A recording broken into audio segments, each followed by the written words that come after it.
శ్రీ దుర్గా భవానీ భక్తి ఛానల్ శ్రీ శ్రీ త్రిశక్తి అష్టలక్ష్మి కామాఖ్య దేవాలయం మందమరి మంచిర్యాల జిల్లా శ్రీ రాజ్యశ్యామలాదేవి నవరాత్రుల తేదీ 19/1/2026 నుండి ప్రారంభమై తేదీ 28/1/2026తో ముగుస్తాయని ఆలయ నిర్వాహకులు మంతిని సతీష్ భవానీ తెలిపారు. ప్రియమైన భక్తులారా, కష్టపడే వాళ్ళు చాలా మంది ఉంటారు, కానీ మాటకు బలం ఉండేవాళ్ళు కొద్ది మంది మాత్రమే ఉంటారు. ఆ బలానికి మూలాశక్తి శ్రీ రాజ్యశ్యామలాదేవి. రాజకీయాల్లో ఉన్న చాకచక్యంగా మాట్లాడడం సరిపోదు, ప్రజలు వినేలా అనుసరించేలా మాటల్లో శక్తి ఉండాలి. సినిమా రంగంలో ఉన్న టాలెంట్ చాలదు, గుర్తింపు రావాలంటే ఆకర్షణ దేవత కటాక్షం కావాలి. వ్యాపారంలో ఉన్న ప్రొడక్ట్స్ బాగుంటే సరిపోదు, నమ్మకం రావాలంటే మాటకు బరువు ఉండాలి.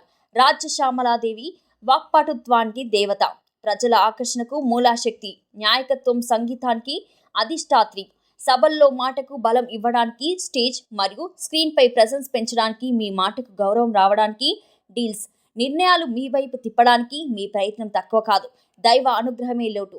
ఈ రాజ్యశ్యామలాదేవి మాల ధరించండి. ఇది అందరికీ అమ్మ సాధనలో ఉండాలనుకునే వారు అందరూ మాల ధరించవచ్చు అని దేవాలయ యాజమాన్యం గారు మంతని సతీష్ భవానీ తెలిపారు. శ్రీ కులదేవతాయే నమః. జై మా కామాఖ్య. శ్రీకులపీఠంలో 19వ తారీఖు నుంచి జరగనున్నటువంటి శ్రీ శ్యామలాంబిక నవరాత్రి ఉత్సవాలలో భాగంగా ఇక్కడ అందరికీ అమ్మవారి దీక్ష ఇవ్వడం జరుగుతుంది.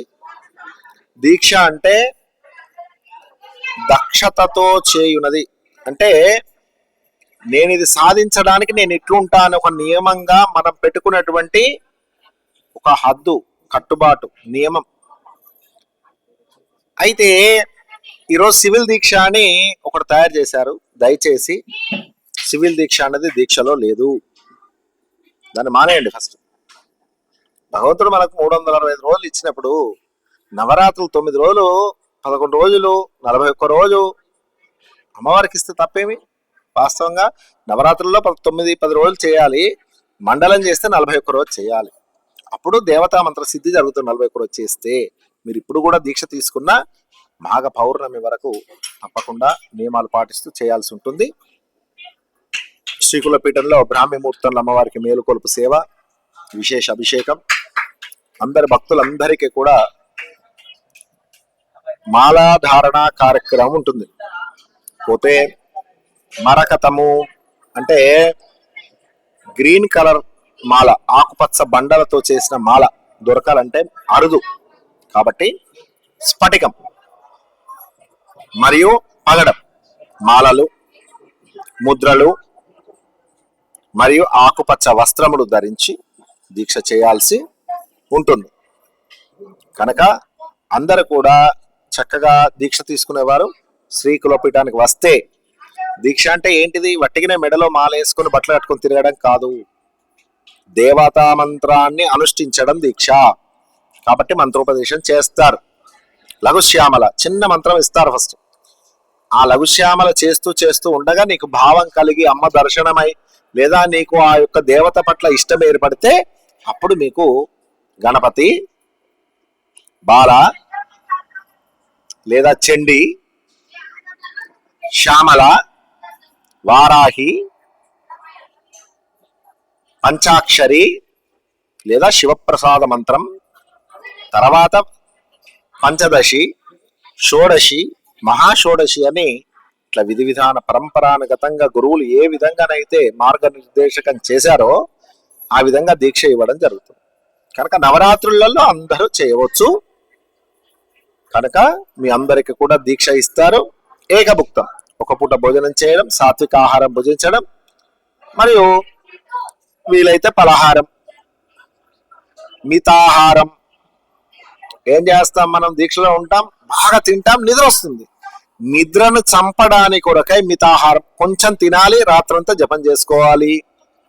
కనుక మితాహారం భోజనం చేయడం. మళ్ళీ ఇండ్లల్లో మాకు 10 మంది ఉంటాం స్వామి, దీక్ష సమయంలో మరి ఇంట్లో ఋతుక్రమం వస్తే ఎట్లా? ఋతుక్రమం వస్తే వాళ్ళు రూమ్లు ఉంటారు, వాళ్ళకి నీకు ఏ సంబంధం లేదు, నిర్భయంగా ఇంట్లో దీక్ష చేయవచ్చు. ఈ విషయాన్ని బాగా గమనించండి. చాలా మంది స్త్రీహింస చేస్తున్నారు. వాస్తవంగా చెప్పాలి అంటే గృహహింస చట్టం పెట్టాలంటే మీ పైన పెట్టాలి. ఎందుకంటే స్త్రీ అసలు ఋతువు క్రమం అనేది లేకుండా నువ్వు ఎక్కడి నుంచి పుట్టావు, నేను ఎక్కడి నుంచి పుట్టాను, ఇంకా కూడా అప్డేట్ అవ్వట్లేదు. అది తప్ప అధర్మం అది ఎవరు పెట్టారా? అది నువ్వు పెట్టావా నేను పెట్టానా? దేవుడేగా పెట్టింది. అమ్మవారికే ఉంది కామాఖ్యలో ఋతుక్రమం. అసలు ఆ 3 రోజులు దేవత కోటి, ఋషులు, మునులు, తాపసులు, అఘోరీలు, కపాలికులు, శాక్తేయులు వీళ్ళందరూ వచ్చి ఆ 3 రోజులు గుడి చుట్టూ కూర్చొని శక్తి వస్తుంది, పవర్ వస్తుంది, మంత్రసిద్ధి కలుగుతుంది. 10,000 జపం చేసేది కేవలం 1000 చేస్తేనే 10,000 మంత్ర జపం వస్తుంది. 10,000 మంత్రం చెప్తే 1,00,000 జపం ఫలం వస్తుంది అని చెప్పి అక్కడ కూర్చొని జపం చేస్తారు. 64 కోటి యోగిని గణ సేవిత అమ్మవారి యోనిపీఠాన్ని ఋతుక్రమంలో 64 కోట్ల దేవతలు అర్చిస్తారు. అందుకే మానవార్చన నిలిపివేయడం జరుగుతుంది 3 రోజులు. కాబట్టి దయచేసి ఇళ్లలో స్త్రీలు హింసించకండి, మంచిది కాదు. చక్కగా నిర్భయంగా మీ పీఠం దగ్గర మీరు కూర్చొని జపం చేసుకోండి, సాధన చేసుకోండి. మరి మళ్ళీ ఆహార నియమాలకు వస్తే దేవతకి ప్రత్యేకంగా నైవేద్యం ఏం లేదు. ఆమె నిత్యతృప్త, గావిడకి నువ్వు పెట్టే అంత శక్తివంతులు కాదు. కానీ దేవతకు పెట్టి మనం తింటే మనం ఆరోగ్యవంతులమైతాం, అది అమృతంగా మారుతుంది అని శాస్త్రం చెప్పింది. కాబట్టి మీరు వంట చేసుకొని చక్కగా విస్తరలో వడ్డించి అమ్మ ముందు పెట్టి దాన్నే మీరు ఆహారంగా తీసుకోవచ్చు. అలా ఆహారం సాయంత్రం పండ్లను ఆహారంగా తినండి. రాత్రి ఎక్కువ జపం చేయండి. తద్వారా ఆ జగన్మాత మీకు దర్శనం ఇవ్వడమే కాదు, మీ సంకల్పిత మనోవాక్కాయములు ధర్మబద్ధంగా ఉంటే ఆ ధర్మబద్ధమైనటువంటి మీ యొక్క కోరికలను అమ్మ తీరుస్తుంది. అందుకే కామ్యప్రద, కామితార్థప్రద, కామితార్థప్రదాయిని అని అమ్మవారి నామాలు. కోరింది ఇస్తుందట తల్లి, కానీ అది ధర్మంగా ఉంటేనే. కాబట్టి అందరు కూడా చక్కగా ఈ విధంగా అమ్మవారి దీక్ష చేయాలి. రోజు మా దగ్గర ఇక్కడ ఉండే అవకాశం ఉంది. దీక్ష పరులు ఎవరన్నా మేము ఇక్కడే ఉంటాం అంటే మేము ఆ యొక్క అవకాశం మీకు శ్రీకులపీఠంలో కల్పిస్తాం. ఇక్కడ ఉంటే మట్టికి తప్పకుండా బ్రాహ్మీ ముహూర్తం 4 గంటలకు లేవాల్సి ఉంటుంది. మీరు ఇంట్లోన్నా అదే పద్ధతి పాటించండి. ఇప్పుడు లేవంగానే మొట్టమొదట అమ్మవారి కళావాహన జపం, ఆ తదనంతరం అమ్మవారి అభిషేకం, నిత్యం అర్చన, యంత్ర పూజ, అమ్మవారి యొక్క నిత్య శ్యామల యజ్ఞం నడుస్తూ ఉంటుంది. మరియు సాయంకాలం విశేష కుంకుమార్చన, అమ్మవారి యొక్క నామావళితో విశేష హారతులు, అల్పాహారము అన్ని ఆలయంలో ఏర్పాటు చేయడం జరుగుతుంది. కాబట్టి మంత్రం నోటుతో చెప్పేది, యంత్రం ఒక రేకుపై కానీ పేపర్ పై కానీ వేసి ధాన్యంతో కానీ వేస్తారు. అది యంత్రం, తంత్రం, క్రియ. నువ్వు చేసేటటువంటి ఒక పుష్పాన్ని ఇట్లా తీసుకొని హృదయానికి పెట్టి ఇట్లా పెడతాం కదా, అదే తంత్రం అంటే. చాలా మంది తంత్రం అంటే ఏదో అనుకుంటారు, చేసే క్రియను తంత్రం అంటారు. కాబట్టి మంత్ర యంత్ర తంత్ర స్వరూపిణి రాజ్యశ్యామలాంబిక. కాబట్టి మన శ్రీకులపీఠంలో చక్కగా పరశురామ కల్పసూత్రంలో పరశురాముడు ఉపాసించి అమ్మను దర్శింప చేసుకొని ఏ ఒక్క విధి విధానాలను తను అనుభవించి దత్త పరంపరలో స్వీకరించినటువంటి గురు దీక్షను వారు స్వయంగా అనుభవించిన అనుభూతులన్నీ కూడా పరశురామ కల్పసూత్రంలో వ్రాయడం జరిగింది. కల్పసూత్ర ఆధారంగా మా గురువరేణ్యులు శ్రీ అమృతానందనాథ సరస్వతి వారి దయ వలన ఈ విద్య మాకు రావడం జరిగింది. వారి అనుగ్రహంతో, అమ్మవారి దయతో ఈ కులపీఠంలో విధి విధానంగా శాస్త్ర ప్రమాణాలను అనుసరించి నవరాత్రి ఉత్సవాలు 9 రాత్రులు, నవరాత్రులు అంటే 9 రాత్రులు రాత్రే చేయాలి. అందుకే 9 రాత్రులు వైభవోపేతంగా జరుగుతాయి. నిత్యాన్న సత్రము, అన్నదానం కూడా దానం భిక్షువులకు చేయాలి.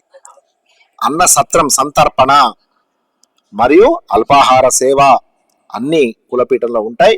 అన్నిటికంటే మించి మీకు సాధనా మార్గం దొరకాలంటే కులపీఠానికి రండి. అందరికీ చక్కటైనటువంటి మార్గనిర్దేశకం చేయడం జరుగుతుంది. అందరూ వచ్చి దీక్ష తీసుకొని అమ్మవారి అనుగ్రహానికి పాత్రులు కావాలి. మీ పిల్లలకు విద్య రావట్లేదు అంటే చిన్న పిల్లలైతే తల్లులు దీక్ష చేయండి, కొద్దిగా ఎదిగిన పిల్లలైతే పిల్లలతో చేయించండి.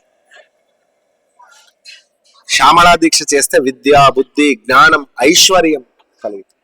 కనుక అందరు కూడా వచ్చి చక్కగా ఈ 9 రాత్రులు అమ్మవారి అనుగ్రహానికి పాత్రలు అవుతారని ఆశిస్తూ శ్రీకులపీఠం భక్తిపూర్వకంగా మీ అందరికీ స్వాగతం పలుకుతుంది.